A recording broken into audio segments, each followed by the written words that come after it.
What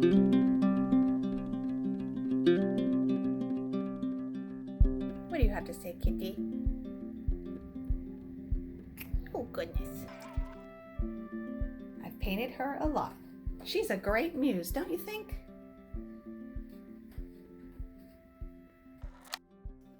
Look at all these goodies. Today I'm going to share with you some of my must-have art supplies to create a beautiful cat painting and many other paintings, but cat paintings definitely. So without further ado, let's get started on my favorite goodies. First, my muse would like to say hi. Hi! Okay, let's get started. So, my first goodie I want to share with you is my fur texture brush. And these come in all different sizes, and I will provide links to all of these below. One of the favorite things that I like to do is get my paper wet with this brush. So I put lines of clear water, just very little delicate ones, and then I go back in and get a tea consistency amount of paint in my brush, and then I paint into those clear strokes that I made. So then some of the edges are soft and some of the edges are hard, so it retains that fur texture, but it also blends together a little bit to get that perfect blend between soft and hard blurry edges. So this is a great tool to use and I highly recommend. Another tool that I like to use is this spray bottle, and I use this bottle in this painting specifically to soften the ears up because this kitty's ears were really hard edged and dark, and they just looked like they had been pasted on to the painting, and I knew that didn't look quite right. So when the paint was almost dry and it was a very thick layer of moist paint for the ears, I went in and I sprayed the edges of his ears, and it just made it bleed a tiny little bit, just enough to have a beautiful soft edge. So you can make some beautiful soft fur textures if you wait until your paint is kind of almost dry, and then you go in and you just lightly spray it, just a little spritz along the edges, and it'll create a nice little soft fur texture along the edges of the periphery of your cat or your dog or a lot of animals that have fur. But we're talking about cats here, right? So I highly recommend you finding a little spray bottle, big spray bottle, whatever. And different spray bottles have different kinds of sprays.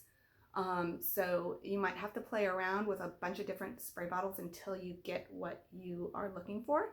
But this is just a spray bottle I found at the grocery store that was for vegetable wash. I emptied that out. I never used it, and I just put water in it. So it's called a white gel pen, and it's by Signo. I think it's made in Japan. It even has little Japanese characters on it, and it's supposed to be archival. And this is great for putting in glints in the eye or the whiskers at the end or little details. Like for this kitten that I have in this video, his little lip had a little glint, and I used this in this painting.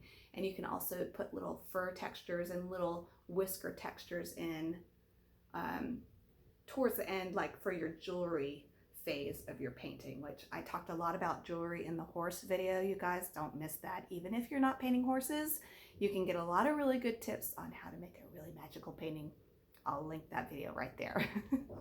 Okay, so this is another must-have tool for watercolor artists, especially if you're painting cats.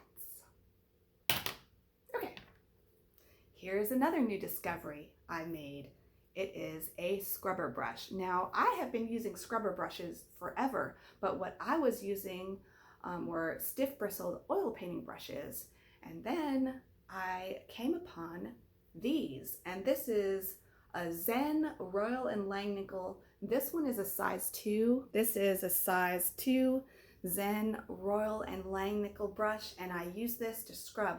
You almost always have to get the area that you want to scrub wet first, and you might want to get it lightly moist, you might want to get it really wet. It just depends on the outcome you want, and sometimes you'll want to blot, and sometimes you'll just want to go in with a soft brush and kind of softly wick up some of the paint and the water that you scrubbed up with it. It just depends. I did a whole video on scrubber brushes, so I will link that above. But I used this scrubber brush. I used these both a lot in the paw area for this cat. The hardest part was the paw, and so I went back in and moistened the whole paw, and then I would go in and lift out little highlights out of the paw, and that was good because it helped keep everything soft yet defined.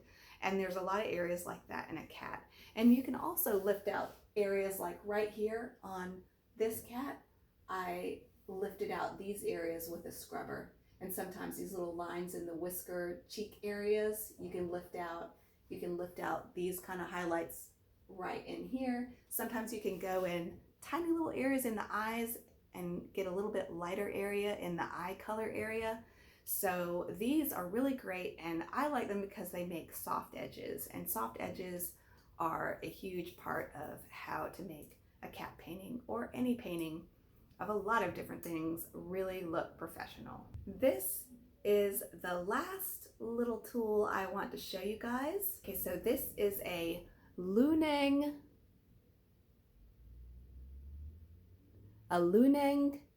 Cross-Hinged art ruling pen for masking fluid fine lines. That is the literal title in the Amazon link that I will share with you. I got mine on Amazon. Let's see, how much was it? It was $7.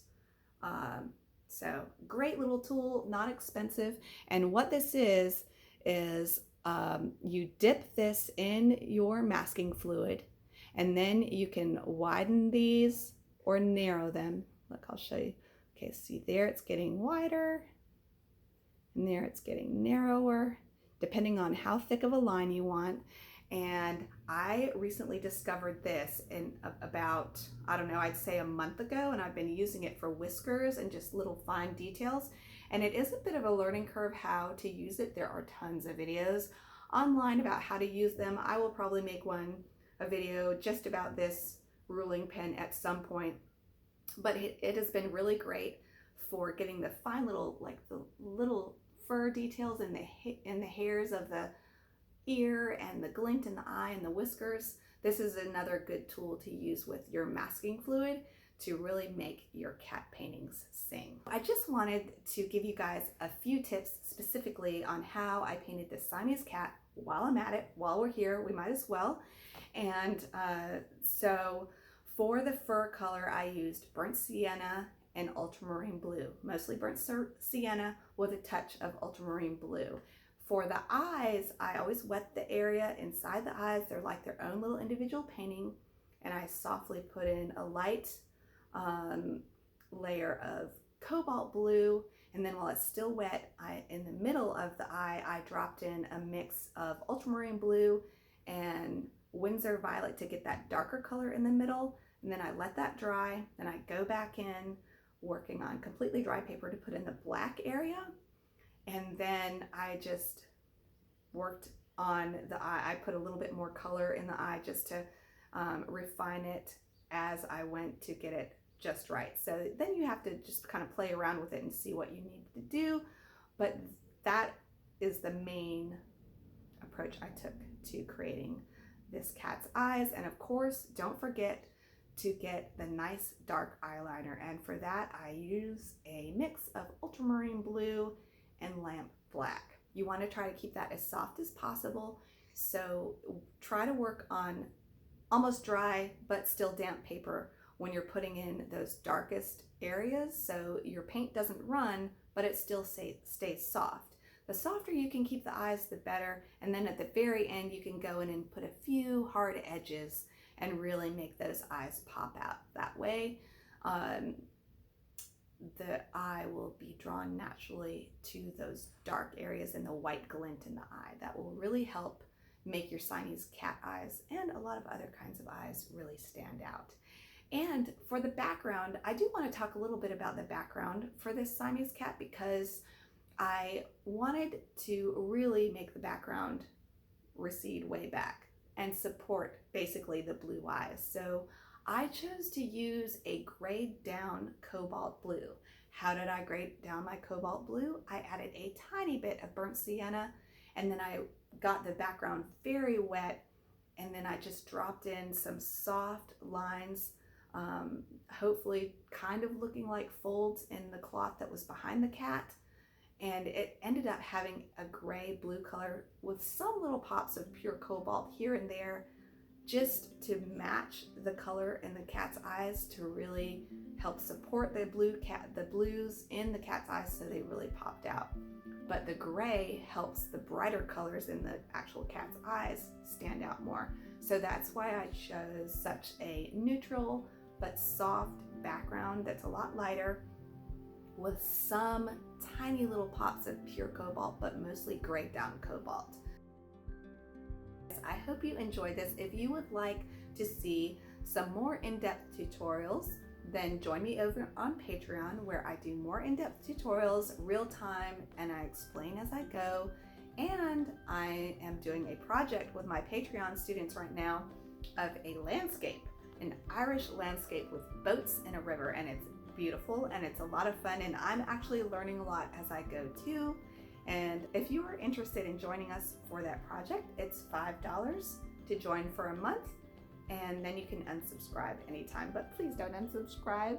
Please stay with me. I love you.